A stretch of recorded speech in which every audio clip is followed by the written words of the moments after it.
Most people are metabolically busted, overweight, insulin resistant, inflamed, food chatter out the door, they can't stop eating. You give them a microdose, they're gonna look at you like, the hell was that? What makes it better than the traditional approaches? Imagine if you didn't need it at all. Imagine if you need a fraction of it and you were able to maintain the same benefit. Well, of course I would do that all day. How's that possible? No one ever told me that's possible. Well, no one's talking about this. It doesn't even seem like these practitioners are actually like what's your clinical rationale? Well, that's what everyone else is doing. There's a marker that has significant impact in your health long term, and that despite the A1C looking good, I can almost guarantee that marker is not going to be good. And so now you have objective proof that there is something that you could do now to be proactive for your health. How can somebody actually step out of the lane that they're in and actually apply a microdosing schedule that they can then know is actually going to work? To do microdosing, you have to. Microdosing has been a topic that seems to come up every single day now. It went from something that you heard once in a while to being basically ubiquitous, even among laymen, it feels like.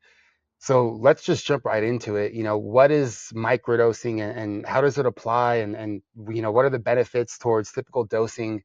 So let's start with just the general, what separates microdosing from any standard use?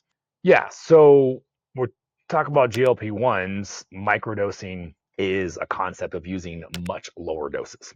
So I think it's important that we start with just an understanding of the main GLP-1 medications and the main dosing protocol. So you have semaglutide, which also goes by Ozempic and Wegovy. Right. And then you have tirzepatide, which also goes by Mounjaro and Zepbound. So with semaglutide, you start off at 0.25, and then 4 weeks later, you double it to 0.5, and then 4 weeks later, you double it to 1. And then I've seen a couple, maybe 1.5, and then 2, or from 1 to 2, and maxes out at 2.4.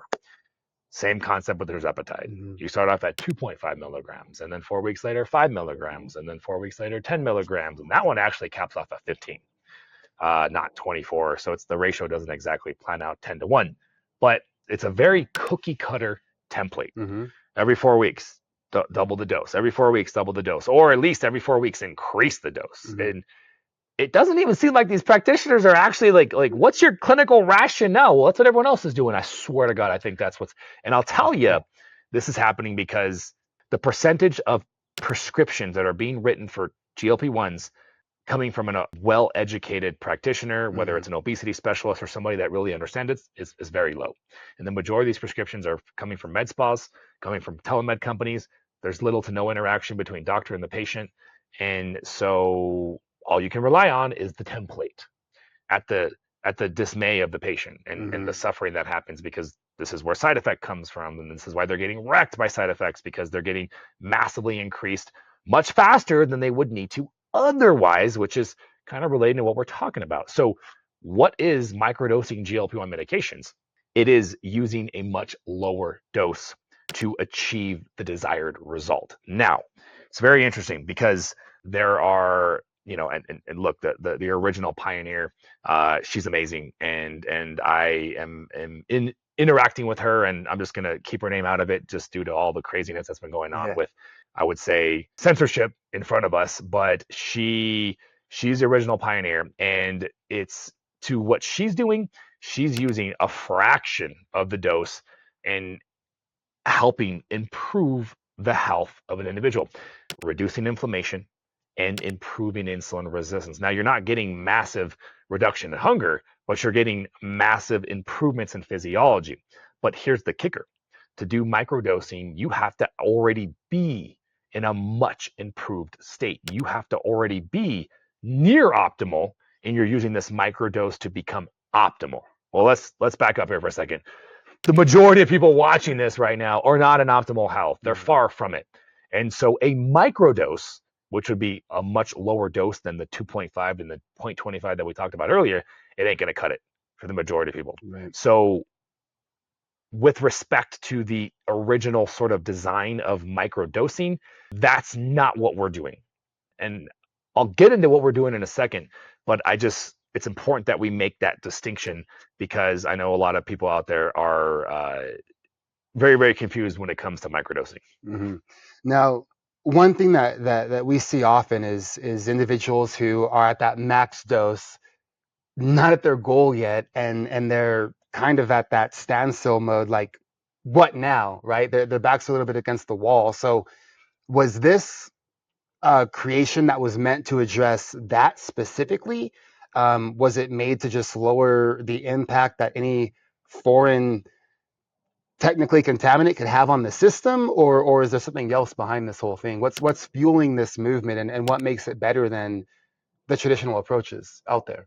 I think her story Mm-hmm. was that she's a naturopathic doctor, and so naturopathic doctors, functional practitioners, always either completely stay away from medications, or in the case of naturopaths, usually use the lowest dose Mm-hmm. or combining it with lifestyle.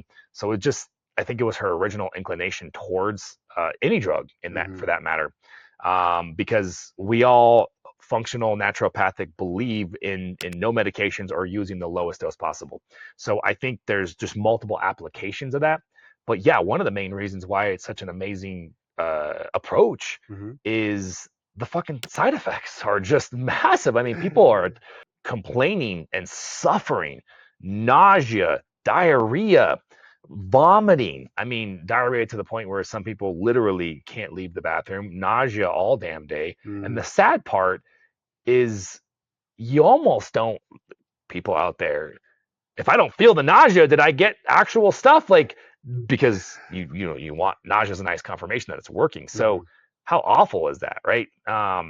If you're using lower doses and you can actually get effectiveness from lower dosing, then what a more pleasant experience one could have. Not to mention, medications don't just bring the issue of bothersome symptoms, but Mm-hmm. medications are foreign to the body. Medications are toxic to one way, shape, or form. Now, we can have a whole separate conversation about these. Are they full blown medications? The individual I'm referring to calls them peptides. I look very much forward to a conversation with her because I call them quasi peptide drugs because they are modified, Mm-hmm. small modification to massively increase their half-life. So the naturally occurring GLP-1 medications in the body, they last seconds to minutes. When you eat food, they're released, they have an effect for seconds and minutes, and they're done. Now we have modified it, version after version after version to where they last 7 days. 7 days Mm-hmm. versus seconds. Come on now. Are we still going to call that a completely naturally occurring agent? I mean, that's where I don't know. Right. I'm not a scientist, and I don't even think most scientists would know. Mm-hmm. So I call it a peptide drug. It's naturally occurring, but it's been modified, Right. and that's why we have not only these bothersome symptoms, but now we get into the category of actual potentially dangerous situations like pancreatitis, like biliary disease, gallstones, gastroparesis. So, which is paralysis of the stomach. These are very rare, but they do happen. Mm-hmm. It's a numbers game. And some people will probably die from these medications. Like all medications, nobody ever wants to talk about them, but there are people falling, ceasing to exist from all medications. It's a numbers game. Mm-hmm. The benefits outweigh the risks. That's what the research does. That's what the phase 1 to 2 to 3 clinical trials are there for, to establish enough safety. But that doesn't mean there's no risk. And so that goes back to the philosophy of always using minimal doses or not using medications at all, Mm-hmm. if at all possible. And so that's why I'm such a fan of microdosing, is just from a health perspective, from a enjoyable aspect, and also think about money. These are expensive. Yeah. Most people, I will, you know, use all my free income for the rest of my life to take this medication. That's how powerful they are, by the way, and that's how helpful they are. But I tell them all the time, like, imagine if you didn't need it at all. Imagine if you need a fraction of it and you were able to maintain the same benefit. Mm-hmm. Well, of course I would do that all day. How's that possible? No one ever told me that's possible. Well, no one's talking about this. Microdosing, intermittent use protocols require a whole different framework and understanding of how to approach medicine to begin with. And we've all been, I don't want to say brainwashed, but medicine is practiced the way it is, and Yeah. it's going to always be practiced the way it is.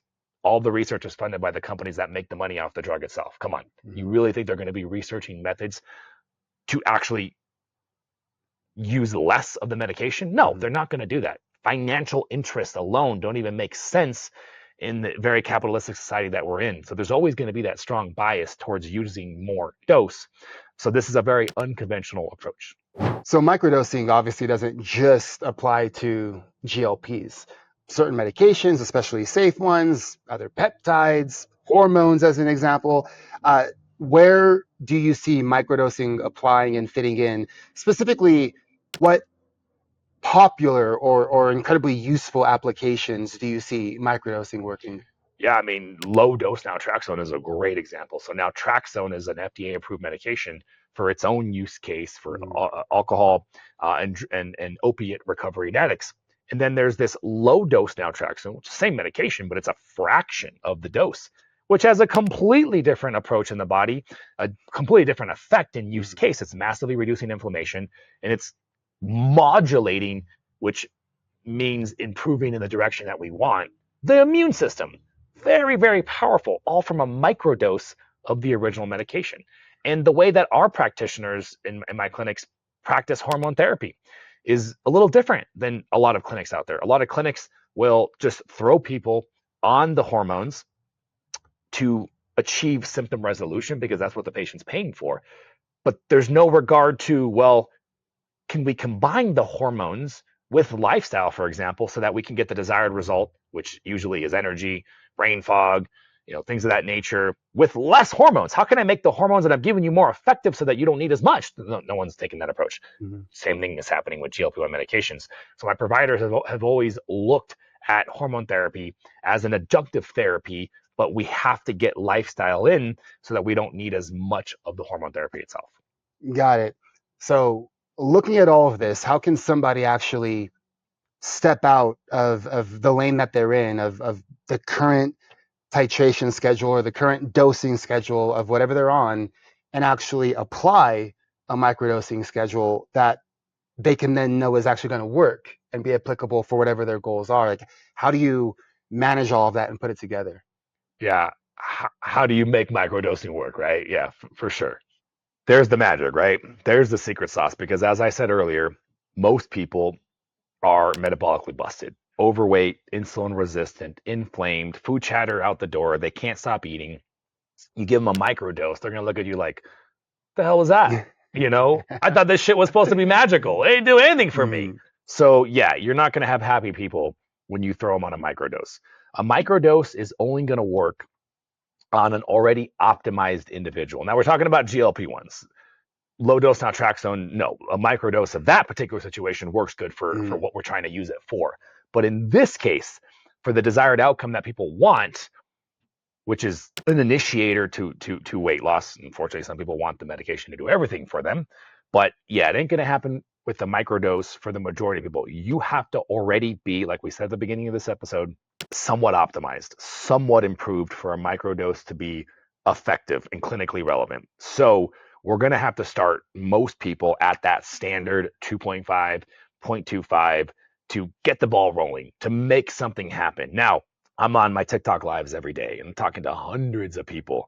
And there's so many people, and I see it too as well, even in my practice as well, because I'm coaching all these people that will start at the standard dose and feel nothing for 4 weeks, bump it up again, feel nothing, and not even feel it for the first time until they get to damn near the maximum dose. And in my opinion, the reason why some people will fill it on that starter dose and why some people won't will be the same reason why a microdose will work for somebody. It's a reflection of their metabolic health. The more metabolically busted an individual it is, the more of a larger dose just to pass that initial threshold will have to be for them to pass that initial threshold, for them to feel it. And so we are right out the gates targeting and implementing and targeting the individual's lifestyle, changing their diet, changing their fasting protocol for most people, starting a fasting yeah. protocol, getting them on a weight training regimen, addressing micronutrient deficiencies. So because we want the body to have the nutrients and the micronutrients that it needs to operate in many, many more categories. So we're out the gates before they even fill the medication, implementing targeted lifestyle interventions. And it's so cool because the placebo effect is very real. Mm-hmm. And when people are motivated and excited because they know the medication's coming, it's like the medication is working when in all reality, they don't even feel the appetite suppression yet, but their mindset is all pumped up because they're excited. And then the medication really kicks in and now they're flying. And so the quick answer is pairing the lifestyle, the proper targeted lifestyle interventions that also simultaneously address some underlying issues with the health. And I think this is probably where we should end is getting into a deep dive on those things. There's many of them, but the two big ones are insulin resistance and inflammation. And I think really just focusing on insulin resistance probably makes the most amount of sense. But GLP-1 medications massively improve insulin resistance, which is, in conjunction with appetite suppression, why they're able to get such good results. But all those things that we talked about earlier, lifestyle wise, also improve insulin resistance. So in essence, if you can simultaneously start with those things, it's like adding more medication without medication, I guess, is one way to think about it. Okay, well, before getting then into the inflammation, tell me, why should someone listening want to take this approach? I might be sitting at home saying, I like the idea of higher doses. I like the idea of more effectiveness. I don't see anything wrong with that or any problems with that. What's what's your legitimate response to those people? Like we talked about earlier, the concept of preserving your health by using a lower dose of a medication, because medications have risks. Number two, save you a bunch of money long term, because these things are not cheap. They're very expensive. Number three, what if you have no concern about your health, potential ramifications? You have a limited supply of money. All right, access is a real issue. So, I mean, I think those three are enough for most people. So, yeah, I think it's really just trying to produce the best scenario for the patient, whether it be money wise, health wise, access wise, and being able to improve their situation with lower medications is always going to be a good thing, because the process of doing that also as well is improving their health for other reasons. Okay, and I guess it does leave more room in front of you. If you don't get to the goal as soon as you want, if you get taken off your track, you're not then left with, oh no, there's nowhere else to go now, and my results are this far away still. Yep. So that does make sense. And then getting into the health benefits then, or the largest health benefits, expand on that for me. Insulin resistance. Insulin resistance is the primary culprit here. And I think that this is the primary basis of obesity. This is the primary basis of diabetes. This is the primary basis of any medical condition where an individual is overweight. It's like their body's working against them. So I call that weight maintenance resistance. Mm-hmm. There's a resistance in the individual's body to not only losing weight, but also, more importantly, maintaining that weight loss. And many people call this the weight set point theory. Mm-hmm. So I think it's important that we understand that. The weight set point theory is like a thermostat in the house. And I love this because it really does kind of paint a picture for somebody. So you set the thermostat to 80 degrees. The house is going to heat up to 80 degrees, but you're in a room. You bring in a small AC unit. That room will cool off. Depending on how strong the small AC unit is, you might get it down to 75, you might get it down to 70. But that thermostat is still set to 80 degrees. And so eventually the entire house, well, the thermostat detects that it needs to raise the temperature of the entire house. So eventually that thermostat will detect, and the entire temperature of the house will rise to get that room to 80 degrees. I guess if you have a thermostat, it would only work in the room, but the same concept of the thermostat, the central power of the house air conditioning unit, will eventually override. Now you have 80 degrees again in that room with the AC unit on at the same time. Mm-hmm. Okay. So this is very synonymous to the individual who restricts their calories and they're losing weight, but then eventually the metabolism slows down to match the intake.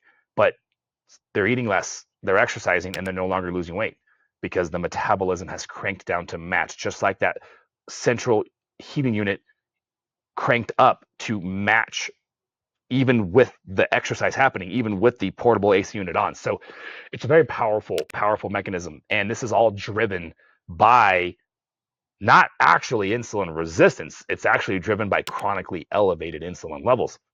The chronically elevated insulin levels were produced by insulin resistance. So insulin resistance is a condition in which your cells of your body are not responding to insulin as effectively. And so as a result, the body has to make more insulin. The body has to do that because the job of insulin is to keep your blood sugar in control. Blood sugar is extremely important. It's kind of crazy to think about the amount of blood sugar. The amount of sugar in all of your blood is less than 5 teaspoons. Yeah. And Wow. yeah, I know. You have a lot more blood sugar in your body, but in your blood, less than 5 teaspoons.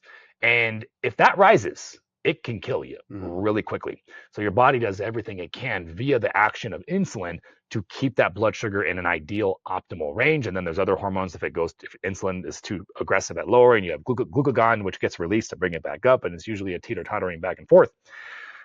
But as the resistance sets in, the body's only recourse is to make more insulin. And as the resistance gets worse, your body makes more insulin. More insulin being elevated makes it more resistant, and more resistance means you make more insulin. And it's like a hamster wheel getting out of control. This is why the progression of diabetes. I mean, look what happens. You become pre-diabetic, then you become diabetic. Then you need a little bit of metformin. Then you need a lot of metformin. Then you need a second medication like sulfonylureas. Then you need some more sulfonylureas, maybe a glipizide, maybe some more glipizide. Now you're insulin dependent. The medications don't work anymore. Now you got to inject insulin. First, it's a little bit of insulin. Then it's more insulin. This entire pathway, this entire process, the doctor's like, Mrs. Jones, your blood sugar's looking great. You're doing a good job controlling your blood sugar. And this patient's made to feel good. And I don't mean to sound like an asshole, but that's not good. It's not good to control your blood sugar by needing more and more medications.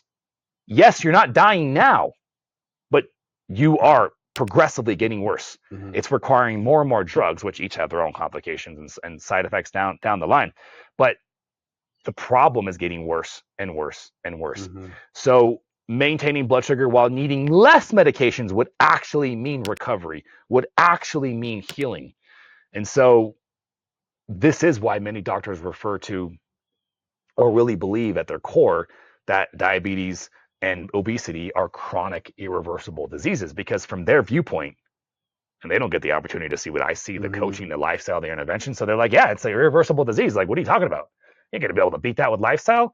And it actually makes sense when you think about the screwed up system that they're in, that they don't get to see. They barely get enough time to manage the medications, let alone help the patient with alternative strategies to improve it. So yeah, insulin resistance is chronic and progressive. Another way to think of this is like a boulder. So you have a boulder on top of a hill, you push that boulder down, it picks up speed, right? And as the boulder is picking up momentum, the speed gets faster and faster. At any time, if you want to stop that boulder, it would take a certain amount of force to stop the boulder. Well, if you let the boulder roll longer, it takes even more force to stop the boulder.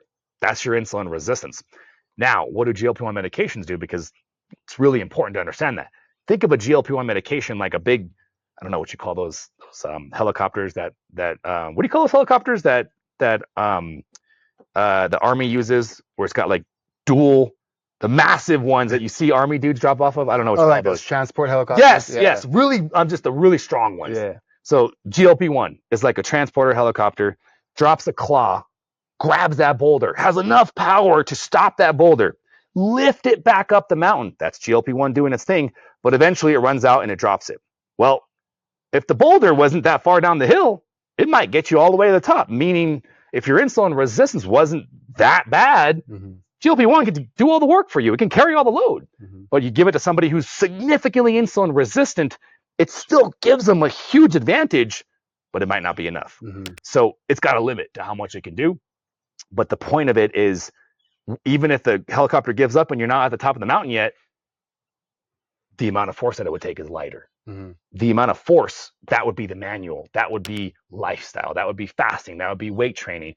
That would be eating less processed foods, going on a low carbohydrate diet, getting the good supplements. We talked about all these things. All these different lifestyles are going to have a better shot when you can give somebody GLP-1 medications. That's the microdose, right?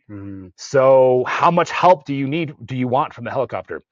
And I think it's important to understand that ultimately we're going to need the lifestyle, we're going to need the medication, and together we can come up with this awesome scenario, and bringing it all back to microdosing. The more lifestyle we do, the less of the dose of the medication we're going to need. Okay. Let's say that as we've talked about before, if someone hasn't seen their fasted insulin levels, their C-peptide levels, let's say even their A1C, what are some of the telltale signs that someone could ask themselves to know or question if they were actually in some state of pretty bad insulin resistance? Yeah, I think that's a great question. So the best blood test to do would be a fasting insulin and C-peptide. So C-peptide is simply another marker that also acts like insulin, but insulin is a little unstable. And so C-peptide is like a confirmatory marker that you're interpreting exactly the same way as insulin. Mhm. So the reason why it needs to be fasted is because we're taking a snapshot of your blood when you're fasted. If you're not insulin resistant and you haven't eaten for at least 8 hours, it should be really low. Mhm. There's a reference range, this range of like low to high for every lab. And that's why I can't give specific numbers, because every lab is different. Mhm. But ideal, optimal, no insulin resistance or very low would be that number being basically at the bottom of the range. That's where you want your fasted insulin. That's where you want your C-peptide. Mhm. And you can literally tell how insulin resistant an individual is. Are they 25% up? Are they 50% up? Are they 75% up? Are they at the top? Are they lab high? Right? That number, that marker will continue to go up the more insulin resistant an individual is, because why else would you be catching more insulin in someone's blood if they're fasted, Mhm. right? And so very, very powerful marker. And you know, we don't check that. We don't check fasting insulin and C-peptide in standard panels. So A1C is what we think of metabolic health and diabetes, and the precursor towards diabetes. We know because A1C is a average of someone's blood sugar from the past 90 days. Mhm. So doctors don't even, and patients don't even know there's a problem until the A1C starts creeping, and they still don't really mention anything until you become pre-diabetic, which is A1C 5.7. But that A1C, wherever your baseline is, your baseline might be 5.1, might be 5.0, might be 4.9, Mhm. and usually it should be pretty within a small margin of change. The moment that thing starts moving up, even before it gets to 5.7, your insulin resistance was developing and progressing for the past 3 to 5 fucking years. Like, it's Mhm. crazy. Even without GLP-1 medications, if we just had that test as part of a panel, how much more of a chance people would have had to realize, holy shit, there's a problem now, versus barely being told and feeling like there's a problem that requires my attention, which is all the way over here when I'm pre-diabetic.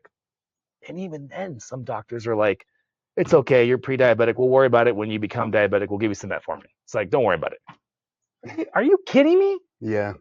But that's the system, you know. And then what about those who don't have the labs back, but they're just wondering, am I exhibiting any signs that I might be insulin resistant? Am I showing any of the symptoms? Belly fat, lower levels of energy, brain fog, food chatter, right? The food chatter is this constellation of being hungry all the time, being preoccupied with food, always craving food, like just food's on your mind all the time, Yeah. which I can relate to that. I feel like it's basically, when I'm not on GLP-1 medications, it's like an important thing to me. Like, I gotta eat, more than just I like food. Hmm. Like, and so like this is more than that.